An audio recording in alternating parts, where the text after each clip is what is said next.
الحمدللہ وحدہ والصلاۃ والسلام علی من لا نبی بعدہ۔ یہ ابو ظہبی سے ایک خاتون نے سوال پوچھا ہے کہ آج کل نقلی بال لگانے کا رواج ہے، تو شرعی اعتبار سے نقلی بال لگانے کے کیا حکم ہے یا کیا اجازت ہے؟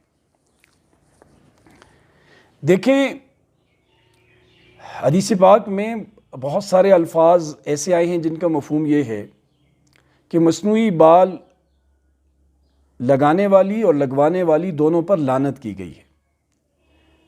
اس لیے اس میں تھوڑی سی تفصیل ہے۔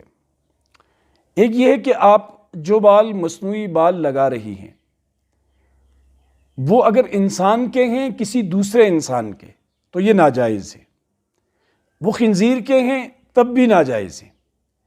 اگر وہ انسان کے بھی نہیں ہیں، دوسرے انسان کے بھی نہیں ہیں، خنزیر کے بھی نہیں ہیں، باقی ہیں، تو ان کو لگانے کی اجازت ہے۔ اپنے بال، جسم کے ایک حصے کے بال دوسرے حصے میں لگانا سرجری کر کے یہ بھی جائز ہے۔ یہ تو ایک صورت ہوئی، یعنی کہ اس مسئلے کی ایک صورت ہوئی کہ بال لگانا جائز ہے یا ناجائز، کون سے بال لگانا جائز ہے اور کون سے بال لگانا ناجائز ہے۔ پھر اس میں وگ لگتی ہے، بال چپکائے جاتے ہیں سر پر۔ پھر پاکی کی صورت میں ان کے بارے میں بھی استفسار ہوتا ہے کہ وضو اور غسل کے احکامات ان کے اوپر، وضو میں کیا مسح ان پر ہوتا ہے، غسل میں انہیں دھونے سے آیا غسل ہو جاتا ہے یا نہیں۔ تو اس میں بھی تھوڑی سی تفصیل ہے کہ اگر وہ بال ایسے ہیں، وہ وگ ایسی ہے جو سر کا جز نہیں بنی، وہ ہٹانے سے ہٹ سکتی ہے، تو ایسی صورت میں وضو کے وقت بھی انہیں ہٹانا ضروری ہے اور غسل کے وقت بھی انہیں ہٹانا ضروری ہے۔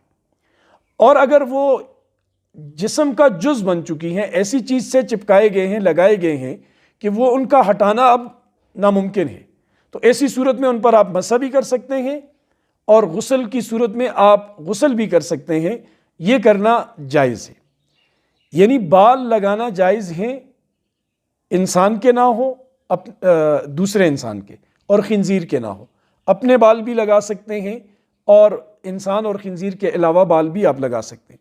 اور مسح کے بارے میں یہ ہے، اور غسل کے دھونے کے بارے میں، کہ اگر وہ ہٹ سکتے ہیں تو ان کا ہٹانا ضروری ہے، اور اگر ہٹ نہیں سکتے تو پھر ان کے اوپر اگر آپ مسح بھی کریں تو اور غسل کریں تو مسح بھی ہو جائے گا اور غسل بھی ہو جائے گا۔ اللہ پاک ہمیں عمل کی توفیق نصیب فرمائے۔